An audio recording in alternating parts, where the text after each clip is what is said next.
भी रोने लगे, बहुत रोने लगे, बड़े दुखी हुए। जिस दिन परमात्मा के प्रति हमारे हृदय में ऐसा अनुराग हो जाएगा, और भगवान निश्चित मानिए कि जो सिर परमात्मा के श्री चरणों में झुकता है वो सिर कहीं विश्व में झुकता नहीं।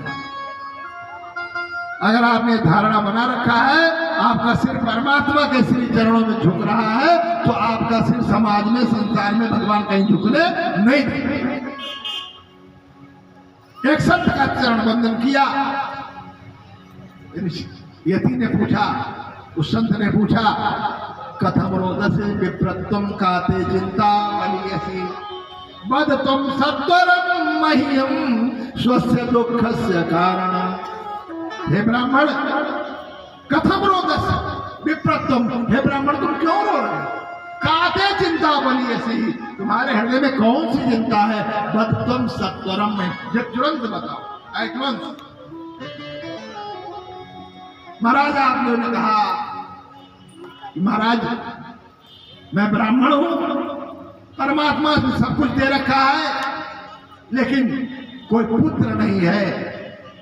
एक धनम चान बत्त से अधिक कुलम संतति बिना संतान के कुल का को धिक्कार है महाराज। और यहाँ तक लिखा हुआ है कि जिसके शरीर से उसके कुल का अंत होता हो, संतान न हो, तो उसके हाथ का लोग जल नहीं ग्रहण करते हैं। मेरा भाग्य यह है कि पालते या मया धेनु साध पंचत्वांगता, अगर मैं किसी गाय को भी पाल लेता हूँ तो मेरे यहाँ वह भी बछड़ा नहीं देती है, बंध्या हो जाती है।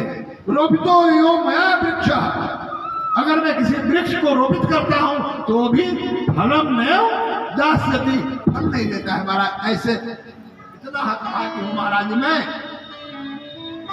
मेरे पास कोई पुत्र नहीं है, मेरी गाय भी बच्चा नहीं देती है, मेरे द्वारा रोपित हुए वृक्ष भी फल नहीं देते हैं। इसलिए ऐसे पापी शरीर को रखने से कोई लाभ नहीं है, मैं अपने प्राण त्याग दूंगा। हे नाथ, अगर आप कृपा करते हैं तो मुझे संतान को लाभ दीजिए, और नहीं तो मैं अपने प्राण त्याग दूंगा। रोने लगे महाराज आपने।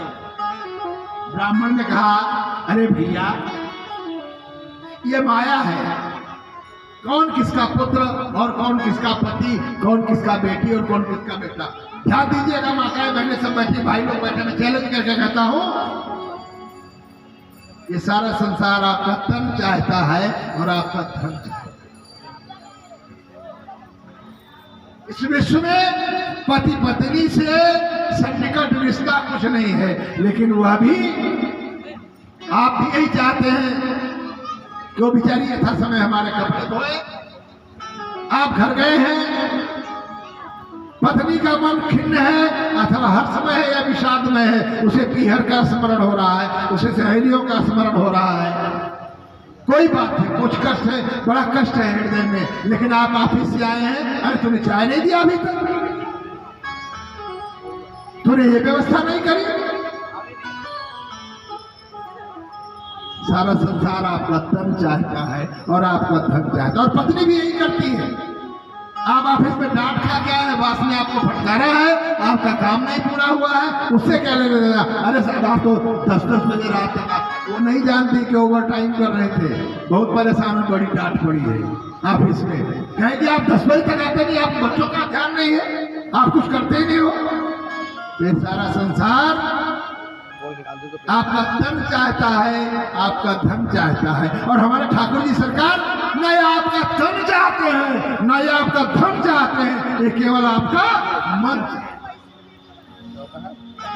तन और धन संसार का है, बांट तो कोई बात नहीं है, लेकिन मन हमारे नारायण में लगाओ। और अगर मन नारायण में लग गया, अरे गर लगन सच्ची रघुबर, गर लगन सच्ची रघुबर से लग जाएगी, गर लगन सच्ची रघुवर से लग जाएगी, गर लगन सच्ची रघुवर से लग जाएगी, गर लगन सच्ची रघुबर से लग जाएगी, तेरे जीवन का नक्शा बदल जाएगा, तेरे जीवन का नक्शा बदल जाएगा, तेरे जीवन का नक्शा बदल जाएगा। राम जपते रहो, राम जपते रहो, काम करते रहो। राम जपते रहो, काम करते रहो, वक्त जीवन का निकल जाएगा। वक्त जीवन का यूं ही निकल जाएगा, वक्त जीवन का यूं ही निकल जाएगा, वक्त जीवन का यूं ही। भैया संत ने यति ने समझाया महाराज रामदेव को, सब जन्मावधि पुत्रम नयो जन्मयो, एक जन्म नहीं 7 जन्म तक तुझे कोई संतान प्राप्त नहीं।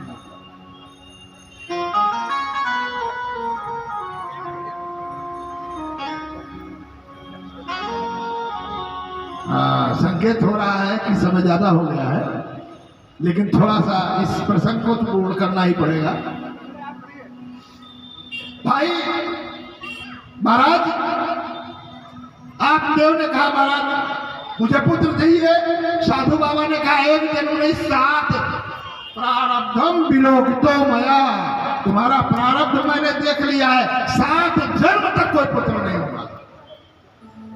महाराज आपदेव ने कहा ठीक है महाराज, फिर तो कुछ समय लगा था, लेकिन अब मैं तुरंत अभी आपके सामने ही प्राण त्याग दूंगा और इस ब्रह्म हत्या का पाप आपको लगेगा। क्योंकि संत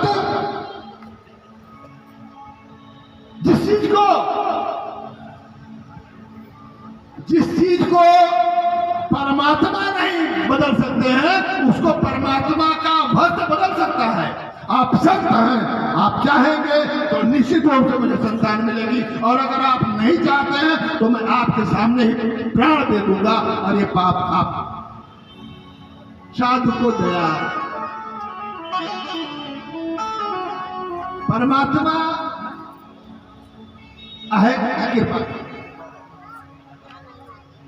कृपा होनी होती तो हो ही जाती है। अरे कोमल चित, उन्हें ढूंढना नहीं है कुछ, कोमल चित अति दीन दयाला और कारण बिन रघुनाथ कृपाला।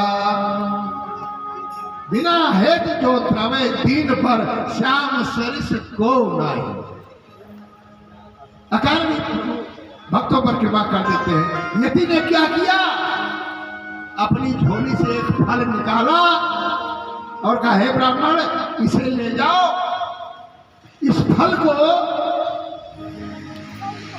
अपनी पत्नी को दे देना, वह इस फल के भक्षण करने से गर्भधारण करेगी और जब गर्भधारण हो जाएगा तो सर्वांग सुंदरम बालम, अति सुंदर बालक पैदा होगा। ये मेरा आशय। ब्राह्मण प्रसन्न हो गया, फल को ले लिया और उस फल को लेकर के घर आते हैं। लेकिन भैया पंडित जी तो बड़े भक्त, बड़े दयालु, अब पंडितानी थोड़ा तेज थी। नाम था धुंधली। कैसी थी, प्रायसो बहुजल्पिका, बिला वजह एक दूसरे की चुंगली पर पंचने लगी रहने वाली, अधिक भोजन करने वाली, सूरा जागृतेषु कृपणः कलह प्रिया, घर का काम काज करने में बहुत शिथिल, अति कृपण, कलह प्रिया, अनावश्यक रूप से ही विवाद खड़ा कर दे, कुछ किसी से कोई मतलब नहीं। देखिए संसार में 3 तरह के लोग होते हैं ना, और एक चौथी भी क्वालिटी अब नई ईजाद हो गई है। उत्तम कौन है, जो अपनी क्षति करके भी दूसरे का भला करते हैं।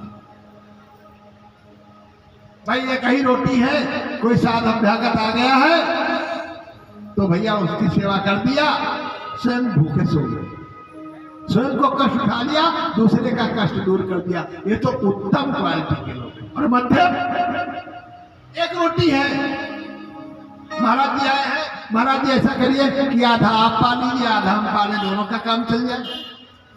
मध्यम और नीच महाराज जी खाए ना खाए, मैं खा के चैन से राम राम कर सोऊंगा। ऐसे महाराज लोग जाते जाते रहते हैं। स्वयं खा लिए, स्वयं उस सुख सुविधा का उपभोग कर लिए, दूसरे की परवाह नहीं। यहाँ तक तो